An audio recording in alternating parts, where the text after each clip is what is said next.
நமஸ்காரம். ஜோதிட உலகத்தில் கேதுக்கு தனி சிறப்பு உண்டு. இந்த கேது பகவான் அவருடைய ஜாதகத்தில் சில தடங்கல்களையும் தடைகளையும் ஏற்படுத்துகிறார் அப்படின்ற பொழுது ஜோதிடர்கள் பொதுவாக சொல்லக்கூடிய ஒரு விஷயம் விநாயகருடைய வழிபாடு ஒரு சிறப்பான மாற்றங்களை கொடுக்கும் அப்படின்னு சொல்லுவாங்க. அது உண்மையும் கூட.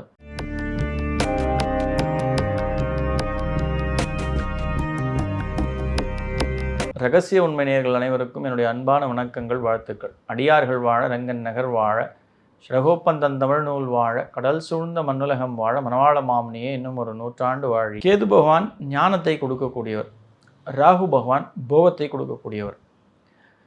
இந்த ராகு கேதுக்களால் சிலருக்கு ஏற்படுகின்ற தடைகளும் தடங்கல்களும் அவர்களுடைய வாழ்க்கையில்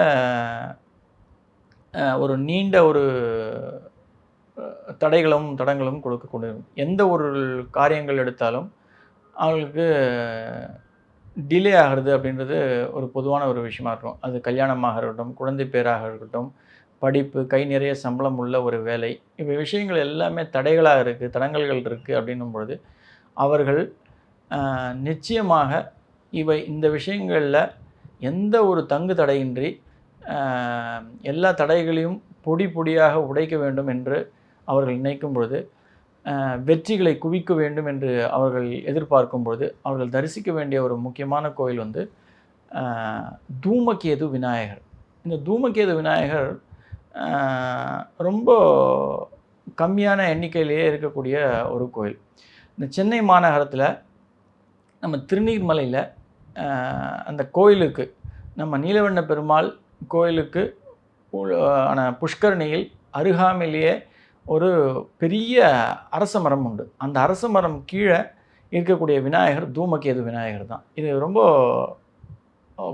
ஒரு சில குறிப்பிட்ட எண்ணிக்கையிலேயே இது ரெக்கமெண்ட் பண்ணுறது உண்டு. இது நிறைய பேருக்கு தெரியவும் தெரியாது.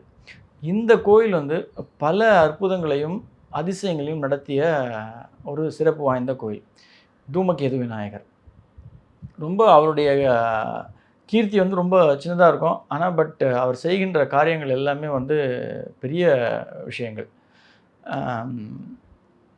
இந்த விநாயகரை நம்ம வணங்கணும் அப்படின்னா எந்த நாட்களில் சிறப்பான வழிபாடுகளாக இருக்கும் அப்படின்னா, இந்த ராகு காலத்தில் நம்ம வாழக்கூடிய செவ்வாய்க்கிழமையும், வெள்ளிக்கிழமையும், ஞாயிற்றுக்கிழமையும், சனிக்கிழமையிலும், இந்த 4 நாட்களில் வரக்கூடிய ராகு காலத்தில் நம்ம தூமகேது விநாயகருக்கு அபிஷேகம் பண்ணி, ஆராதனை பண்ணி, அலங்காரம் பண்ணி நம்ம வழிபடுறோம் அப்படின்னா மிகச் சிறப்பான மாற்றங்கள் நிச்சயமாக ஏற்படுகிறது. இது கண்கண்ட உண்மையும் கூட. எவ்வளவோ பேருக்கு நம்ம ரெக்கமெண்ட் பண்ணி அந்த இடத்துல போய் திருநீர்மலையில் இருக்கக்கூடிய நம்ம தூமகேது விநாயகரை போய் நம்ம தரிசிச்சுட்டு அவருக்கு அபிஷேகம் பண்ணுறோம் அப்படின்னும்போது நல்ல சிறப்பான மாற்றங்கள் ஏற்பட்டிருக்கு. நிறைய பேருக்கு முக்கியத்துவமாக தடங்கல்கள் விலகி கல்யாண பேர் அப்படின்ற ஒரு விஷயம் சிறப்பாக நடைபெற்றிருக்கு. நான் ஏற்கனவே சொன்ன மாதிரி செவ்வாய்க்கிழமையில் வரக்கூடிய ராகு காலங்கள், அதாவது மதியம் வரக்கூடின்ற அந்த 2-4 ராகு காலமும், அதே போல் ஞாயிற்றுக்கிழமையில் வரக்கூடிய 4-6 ராகு காலமும் மிக சிறப்பான ஒரு மாற்றங்களை கொடுக்கும். இந்த தருணத்தில் நீங்கள் ஒரு ஞாயிற்றுக்கிழமையோ அல்லது செவ்வாய்க்கிழமையோ அங்கே இருக்கக்கூடிய தூமகேது விநாயகருடைய பூஜாரியை போய் நீங்கள் சந்தித்து அவர்கிட்ட அபிஷேகத்துக்கு கட்டி உங்கள் கையாலேயே பால் மற்றும் மற்ற ஏனைய விஷயங்கள், அபிஷேகத்துக்கு தேவைப்படுகின்ற தேங்காய், பால், பழம், வெத்தலை, இந்த விஷயங்களை வாங்கி கொடுத்து அங்கே யாருக்கு கல்யாணம் அப்படின்றது, மகனாக இருந்தாலும் சரி, பெண்ணாக இருந்தாலும் சரி, அவர்கள் அங்கே போய் அங்கே அங்கே அமர்ந்து அந்த அபிஷேகத்தை கண்டு கழித்து அவர்கள் கொடுக்கின்ற பிரசாதத்தை வாங்கி உண்ணும் பொழுது இந்த தீர்வு அப்படின்றது ரொம்ப பர்ஃபெக்டாக நடந்தேறுகிறது. கல்யாணமாகி இன்றைக்கும் பல கிளைண்ட் குழந்தைகளோட சந்தோஷமான வாழ்க்கையை வாழ்ந்து கொண்டு இருக்கிறார்கள்.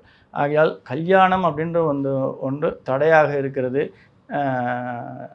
போஸ்ட்போன் ஆகிட்டே இருக்குது. எந்த ஒரு காரணமும் தெரியாமல் எல்லா விஷயங்களும் பண்ணி பார்த்துட்டோம், ஆனால் தடை நீடிச்சிட்டே இருக்குதுன்னு நீங்கள் நினைக்கிறீங்க அப்படின்னும்போது அவசியம் தூமகேது விநாயகர் திருநீர்மலையில் இருக்கக்கூடிய அந்த விநாயகரை நீங்கள் போய் அபிஷேகம் செய்து வேண்டி விரும்பி வணங்குகிறீங்க அப்படின்னும்போது நிச்சயமாக திருமணம் என்பது நிறைவேறும்.